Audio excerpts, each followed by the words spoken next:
Ce document est produit par l'Université Joseph Fourier Grenoble 1 en collaboration avec la région Rhône-Alpes et l'Université numérique francophone des sciences de la santé et du sport.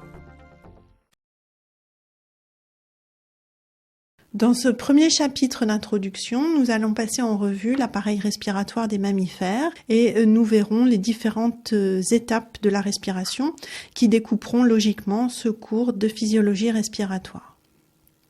La vie de la cellule nécessite la production d'énergie. Il existe plusieurs façons pour la cellule de produire cette énergie dont elle a besoin. Une de ces façons est à l'intérieur des mitochondries de combiner du glucose et de l'oxygène pour obtenir du CO2, de l'eau et de l'énergie sous forme de chaleur et d'ATP. Cette énergie qui est produite dans les mitochondries va donc consommer de l'oxygène et produire du gaz carbonique, du CO2. Et au sens large, la respiration est l'ensemble des phénomènes qui vont concourir à assurer les échanges gazeux entre le milieu ambiant et la cellule vivante, c'est-à-dire les phénomènes qui vont permettre d'apporter de l'oxygène à la mitochondrie et au contraire d'éliminer le CO2 de la mitochondrie. Chez les êtres unicellulaires, le mécanisme qui va permettre ces échanges gazeux entre le milieu ambiant et l'intérieur des cellules va se faire uniquement par diffusion passive, grâce à l'agitation des molécules d'oxygène et de CO2 par exemple. C'est un mécanisme purement passif, avec un déplacement des molécules selon le gradient de concentration de ces molécules. Et l'équilibre des concentrations va être donc d'autant plus rapidement atteint que la distance à parcourir sera faible. Donc la rapidité de l'équilibration, des gaz mais d'autres substances aussi, va être inversement proportionnelle à la distance à parcourir. Dans ces cas-là, on comprend bien que chez les êtres qui sont pluricellulaires, de taille beaucoup plus grande, la diffusion simple soit totalement inadaptée à des échanges gazeux efficaces et rapides. Et dans l'espèce animale, il existe de nombreuses solutions en fonction en particulier de la taille de l'animal. Chez les mammifères, s'est développé petit à petit un système fermé dans lequel circule le sang. Au niveau des tissus, au niveau de réseaux capillaires où le sang va être en contact très proche avec les tissus, les échanges par diffusion vont de nouveau être possibles. Alors, on a deux types de capillaires. Les capillaires pulmonaires qui permettent les échanges entre le milieu ambiant et le sang au niveau des poumons. Et les capillaires tissulaires qui vont permettre des échanges entre le sang et les cellules au niveau des différents tissus. Chez les mammifères, et plus particulièrement chez l'homme, l'appareil respiratoire est sophistiqué et va permettre l'oxygénation des tissus, l'élimination du gaz carbonique, ça c'est la respiration à proprement parler, mais aussi le maintien du pH à une valeur normale, qui est une fonction très importante qui sera revue dans un autre cours. Et chez l'homme, ce système respiratoire va aussi permettre la phonation, la déglutition, le hoquet, etc., qui sont tous des comportements qui n'ont rien à voir avec les échanges gazeux, mais qui mettent en jeu l'appareil respiratoire. L'appareil respiratoire va aussi participer à la défense de l'organisme. Il n'est pas inerte, mais elle va avoir aussi une fonction métabolique. Elle va pouvoir filtrer le sang qui va le traverser et va aussi constituer un réservoir de volume sanguin. Et puis enfin, l'appareil respiratoire va participer, peut-être moins que chez certaines espèces, mais va participer à la thermorégulation et à la balance hydrique. Alors, avant de vous plonger dans la physiologie respiratoire, il y a un certain nombre de prérequis à connaître qui dérivent des cours d'anatomie, mais aussi des cours d'histologie. Vous verrez dans le DVD qu'un certain nombre de cours, en particulier du professeur Chaffanjon, vont vous donner les bases anatomiques qui vous permettront de bien comprendre la fonction de ces différentes parties de l'appareil respiratoire et donc de comprendre la physiologie. Et puis dans le cours du professeur Seignerin, vous trouverez un certain nombre d'éléments qui vont vous permettre de bien comprendre comment fonctionne le revêtement de l'appareil respiratoire. Et puis vous verrez aussi quelques notions sur le cartilage qui sont importantes à connaître pour bien comprendre la physiologie, en particulier des voies aériennes.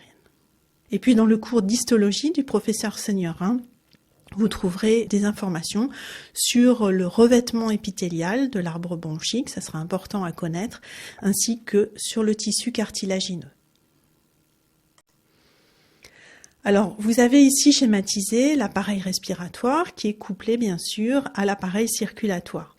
Et on a plusieurs étapes dans ce phénomène de respiration, entre le moment où l'air va arriver du milieu ambiant jusqu'au moment où l'oxygène va pouvoir passer du sang capillaire vers les tissus, et puis dans l'autre sens, entre le moment où le gaz carbonique va être capté par le sang capillaire et où il va s'échapper vers le milieu ambiant. La première étape est celle de la ventilation pulmonaire, elle nous occupera pendant plusieurs chapitres, et cette étape consiste à faire pénétrer l'air du milieu ambiant vers les alvéoles et puis à faire ressortir l'air qui est dans les poumons vers le milieu extérieur. L'étape suivante que nous verrons est celle des échanges gazeux au niveau alvéolo-capillaire. Ces échanges gazeux vont permettre à l'oxygène de passer des alvéoles vers le sang capillaire et vont permettre au CO2 de passer du sang capillaire vers les alvéoles pour ensuite être éliminé par l'étape de ventilation pulmonaire. Bien entendu, tout ça ne sert à rien si l'oxygène ne peut pas être apporté aux tissus et l'oxygène est transporté vers les tissus par le sang et inversement, le gaz carbonique est transporté des tissus vers les poumons par le sang et nous verrons l'étape importante du transport des gaz dans le sang. Bien entendu, cette étape du transport des gaz dans le sang est liée au bon fonctionnement de l'appareil cardiovasculaire. Si vous avez un arrêt circulatoire, bien entendu, les gaz ne pourront pas être transportés. Au niveau des capillaires tissulaires, on va de nouveau avoir des échanges gazeux entre le sang capillaire qui va donner son oxygène vers les tissus et les tissus qui vont relarguer du CO2. Les phénomènes se passent de la même manière qu'au niveau alvéolo-capillaire, en sens inverse, et donc nous ne les verrons pas en détail. Et puis au niveau de la cellule et plus particulièrement de la mitochondrie se passe l'étape de respiration cellulaire que nous ne verrons pas non plus, que vous reverrez éventuellement en biochimie. Enfin, la dernière étape de la respiration consiste à étudier le contrôle de la respiration qui va permettre à l'organisme d'adapter à tout moment la ventilation aux besoins de l'organisme. Nous verrons que l'étape qui est la plus facile à réguler est celle de la ventilation pulmonaire et que grâce à des informations qui viennent de la périphérie, c'est des structures au niveau du système nerveux central qui vont permettre d'effectuer ce contrôle de la respiration. Donc le plan du cours découle de ces différentes étapes, ventilation pulmonaire, échange gazeux, transport des gaz et contrôle de la respiration. La ventilation pulmonaire, comme vous le voyez, est le chapitre le plus volumineux. Nous verrons différents éléments de cette ventilation pulmonaire qui ont été séparés en chapitres assez courts de manière à ce que l'ensemble des notions soient un petit peu plus digestes. Nous verrons ensuite assez brièvement la circulation pulmonaire, car sans circulation pulmonaire, bien sûr, il ne peut pas y avoir d'échanges gazeux. Le chapitre 8 sera consacré aux échanges gazeux. Ensuite, nous verrons le transport des gaz dans le sang et le contrôle de la respiration.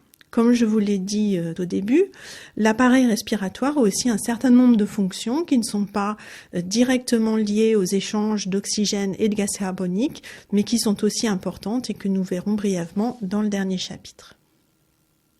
Un mot d'avertissement sur les unités de pression. Dans le système international, c'est le Pascal qui est l'unité de pression universelle. Mais dans beaucoup d'ouvrages de physiologie respiratoire, dans des rapports météo, dans des cours de physiologie cardiovasculaire, vous allez assez souvent trouver des unités qui sont les millimètres de mercure, voire les bars. En physiologie, les pressions en général, les pressions qui règnent dans les vaisseaux sont exprimées en millimètres ou en centimètres de mercure. Les pressions gazeuses dans le sang sont exprimées en kilopascal ou en millimètres de mercure. Et les pressions mécaniques développées dans l'appareil respiratoire sont exprimées en centimètres d'eau. Bien entendu, toutes ces unités peuvent être converties en kilopascal, qui est l'unité internationale. J'ai essayé, pour tout ce qui était des pressions de gaz dans le sang, de vous les exprimer en kilopascal, car c'est maintenant l'unité qui est utilisée le plus souvent. Mais en ce qui concerne les pressions qui règnent dans les vaisseaux et qui règnent dans l'appareil respiratoire, il est encore classique de les exprimer en millimètres de mercure et en centimètres d'eau. Si vous avez besoin de convertir ces pressions, gardez en tête que 1 kPa est égal à 7,5 mm de mercure et puis que vous pouvez facilement faire les conversions à l'aide d'un certain nombre de sites dont je vous ai mis un exemple.